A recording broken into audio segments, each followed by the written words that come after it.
Hello friends, once again I Sunil Gupta welcome you at the platform of Inspiration IS Academy। तो बच्चे आज काफ़ी दिनों के बाद तुमसे इंटरेक्शन हो रहा है और आज हम इस मुद्दे पे डिस्कशन नहीं करेंगे कि एकेडमिकली क्या इम्पोर्टेंट है क्या इम्पोर्टेंट नहीं है, एटीट्यूडनली क्या इम्पोर्टेंट है और क्या इम्पोर्टेंट नहीं है, डैट मैटर्स। तो इस चीज़ को लेकर के हम लोग यहाँ पे डिस्कशन करते हैं। देखो, हमने देखा है अब तक के 10,000 students have been trained by my academy under my guidance. 2,000 से ज़्यादा बच्चों का फाइनल सिलेक्शन हो चुका है। लेकिन कुछ बच्चे को हमने जो देखा, ऐसा नहीं था कि 10,000 स्टूडेंट्स जो आए थे हमारे पास वो स्टूडेंट्स हार्ड वर्कर नहीं थे, नहीं। लेकिन हमने देखा कि बहुत दिनों तक स्टडी करने के बाद भी वो क्वालिफाई नहीं कर पा रहे हैं। अब कुछ बच्चे आते हैं और इमीडिएटली 1 साल का प्रिपरेशन करते हैं and has to qualify the examination. What is the difference between the person who having great thing but not going to qualify? अब कौन सा चीज़ है जो बहुत ही कम समय में वो क्वालिफाई कर जाते हैं? तो हम लोग एक एनालिसिस करते हैं इसी चीज़ को लेकर के, and this particular is called attitude.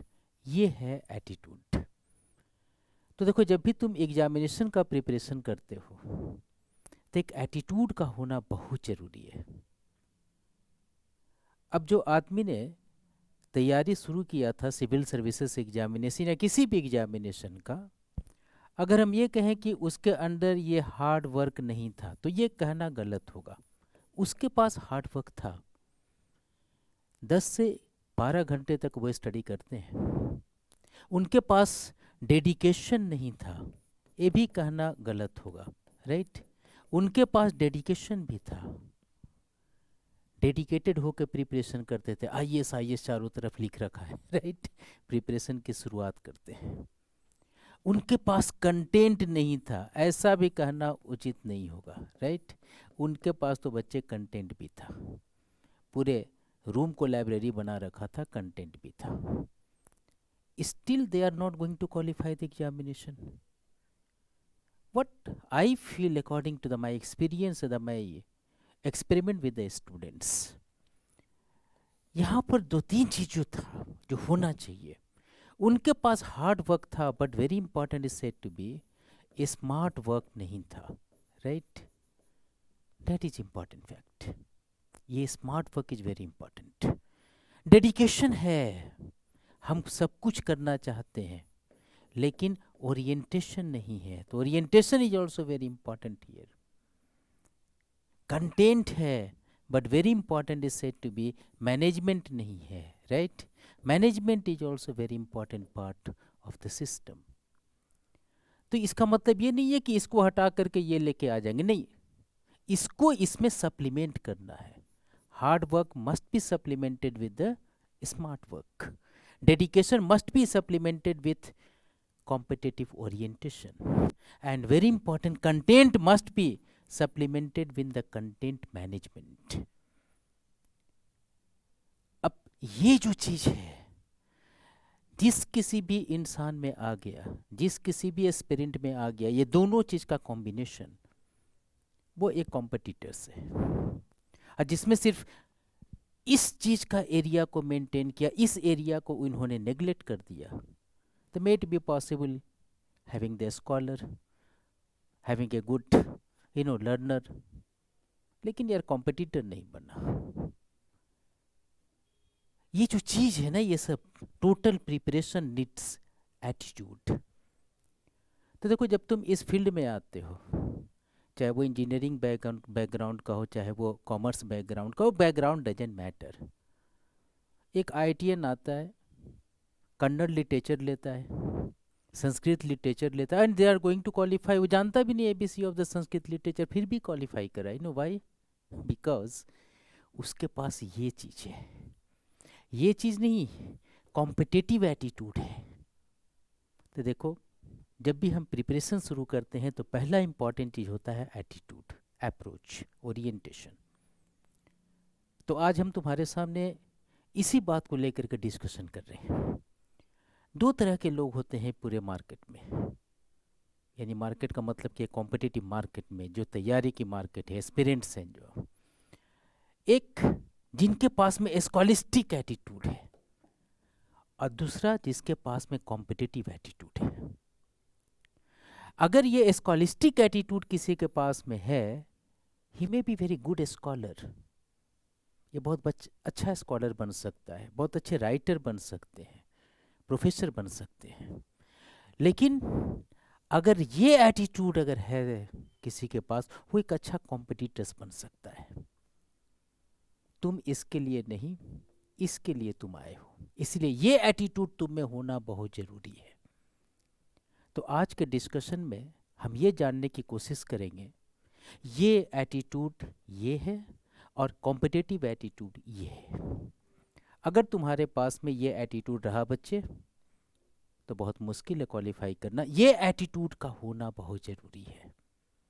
तो पहले और डिस्टिंक्शन कर लेते हैं। अगर रहेगा तो रिप्लेस कर देंगे, अगर नहीं रहेगा तो इसके तरफ जाएंगे नहीं, इसके तरफ जाना शुरू कर देंगे। Are you getting? That's very clear. तो चलो शुरू करते हैं।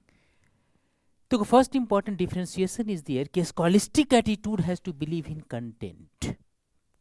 कंटेंट का मतलब ये हुआ, उसका ये मानना है कि information is related to examination. Information related to examination. Examination को क्वालिफाई करना है तो भाई साहब इंफॉर्मेशन का होना बहुत ज़रूरी है, right? Information information information, you know, ये उनके दिमाग में कंटेंट ओरिएंटेशन। तुम भी अगर कंटेंट ओरिएंटेड हो, इंफॉर्मेशन ओरिएंटेड हो, you will be information collector but never be district collector, right? That is. लेकिन जो कॉम्पिटिटर्स होता है ना, उसके दिमाग में पता है क्या होता है? इसके दिमाग में ये होता है information plus competitiveness, you know, competitiveness leads to examination and this competitiveness is coming from the question orientation. मैं कंटेंट पढ़ रहा हूँ, फंडामेंटल राइट में पढ़ रहा हूँ। फंडामेंटल राइट तो लॉ वाले भी पढ़ते हैं, फंडामेंटल राइट पॉलिटिकल साइंस वाले भी पढ़ते हैं, फंडामेंटल राइट तो पब्लिक एडमिनिस्ट्रेशन वाले भी पढ़ते हैं, फंडामेंटल राइट एसएससी वाले भी पढ़ते हैं। फंडामेंटल राइट जो मैं पढ़ रहा हूँ, मेरा ओरिएंटेशन क्या है? कंटेंट, मेरे पास पूरे इंफॉर्मेशन होने चाहिए, आर्टिकल 12 टू 35 तक का इंफॉर्मेशन मेरे पास होना चाहिए, वो तो ठीक है, but we have to concentrate upon the question. Question का ओरिएंटेशन किस एरिया में, किस कोर एरिया, किस अप्रोच, किस एनालिसिस के साथ क्वेश्चन है, यहाँ पे फोकस करता है विनर। तो एक कॉम्पिटिटिव एटीट्यूड है कि हम जो भी कंटेंट को प्रिपरेशन कर रहे हैं, that would be based upon the questions. ये पता चलता है हमें जब ट्रेंड 10 साल के क्वेश्चन को एनालाइज करते हैं, तब हमें पता चलता है this is the core area, upon this approach I have to hit this content. तो कंटेंट को तुरंत कलेक्ट नहीं करना, पहले हम क्वेश्चन को एनालिसिस कर लेते हैं, कोर एरिया को एक्सप्लोर कर लेते हैं, डायमेंशंस को समझ लेते हैं, और फिर उसके बाद फिर कंटेंट का कलेक्शन शुरू करते हैं। That is the competitive attitude. ऐसे ही बुक खरीद लिया, सब कुछ जितने भी थे मार्केट, इट डजंट मैटर, ये कोई कंपटीशन की बात नहीं हुई, ये स्कॉलिस्टिक एटीट्यूड हुई, राइट? तो देख लेना बच्चे, अगर ये होगा इसको एकदम चेंज करना, right? It's okay. Second important, information enlargement कभी नहीं करना। में मैक्सिमम लोग इसी में सक्सेस नहीं कर पाते, इतने इंफॉर्मेशन को कलेक्ट कर लेते हैं कि वो खुद ही कंफ्यूजन में आ जाते हैं कि भैया इंफॉर्मेशन इज प्रॉपर और नॉट। इंफॉर्मेशन हमने कलेक्ट कर लिया, भाई इंफॉर्मेशन हमने कलेक्ट कर लिया, यू नो, फंडामेंटल राइट का डीडी बसु से भी कर लिया, इससे भी कर लिया, सुभाष चंद्रा से भी, कश्यप से भी कर लिया, you know, and Jain Dikshit वाले बुक से भी this particular coaching note this पर इनलार्ज किए जा रहे हैं, books books books books books से रखे जा रहे हैं, इतने बड़े मटेरियल बन गए फंडामेंटल राइट पे, हुआ कुछ नहीं, नहीं होगा भी नहीं ना, because the competition requires information enrichment. Information enrichment बच्चे एक ऐसा चीज है ना जिसमें हम ऑर्गेनाइजेशन ऑफ इंफॉर्मेशन को दिमाग में रखते हैं। इंफॉर्मेशन का होना इंपॉर्टेंट नहीं है, ऑर्गेनाइज्ड इंफॉर्मेशन का होना इंपॉर्टेंट है। इंफॉर्मेशन का क्वांटिटी में बिखर जाना इंपॉर्टेंट नहीं है, इंफॉर्मेशन को ऐसा ऑर्गेनाइज करके रखना है कि मैनेजमेंट हमारे लिए इजी हो जाए। इंफॉर्मेशन का सिस्टमेटाइजेशन इम्पॉर्टेंट है और इंफॉर्मेशन का स्टैंडर्डाइजेशन इम्पॉर्टेंट है। कुछ भी इंफॉर्मेशन कलेक्ट कर लिया, कुछ भी ओपिनियन कलेक्ट कर लिया, नहीं, हमें एक standard opinion and standard information के साथ में हमें डील करना है सिस्टम को। It is called information enrichment. तो अगर तुम्हारे पास एनलार्जमेंट है, it is very difficult to qualify examination, but if you have enrichment 100% यार you are going to qualify the examination. ये एटीट्यूड है, दैट इज द फैक्ट। चलो तीसरे पे जाते हैं। तीसरा जो है ना, ये बहुत इंपॉर्टेंट चीज है, emotional, right. That is emotion एक पॉजिटिव एटीट्यूड है, no doubt, but system is there. ये आदमी ना इमोशनल अटैचमेंट टू डिसिप्लिन हो जाता है, कंटेंट की तरफ इमोशनल हो जाता है यार। पढ़ते पढ़ते फंडामेंटल राइट का इमोशनल हो गया, वो व्हाट्सअप लिखे जा रहा है, Facebook here there emotional, there is no logic at all यार। This person is emotional, yes emotional है, but only for what, the marks here, right. उसको पता है कि यार देखो यार ये हमने पढ़ा है for what particular purpose, for the purpose of obtaining the marks.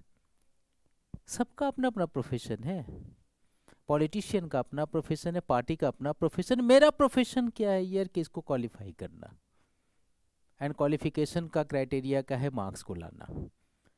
तो मैं उस एरिया पे फोकस करूंगा, उस कंटेंट पे फोकस करूंगा जहां पे मार्क्स का आने का चांसेस काफ़ी है, पॉसिबिलिटीज का एरिया काफ़ी बढ़ता है, right. The very important fact is there, it is the emotional attachment with what, the marks। ये एक प्रोफेशनलिज्म है एक कॉम्पिटिटर्स का। तो स्कॉलर है वो तो ठीक है, कंटेंट कंटेंट कंटेंट वो दिमाग में रखा हुआ है, बट कॉम्पिटिटर्स हैव टू से कंटेंट को छोड़ो, ठीक है वो सेकेंडरी है, पहला इंपॉर्टेंट चीज़ कि कहाँ मार्क्स आ रहा है, और जहाँ पे मार्क्स आएगा तो वैसा उसके पीछे तो मैं पड़ जाऊँगा। That is the meaning of emotional attachment two marks.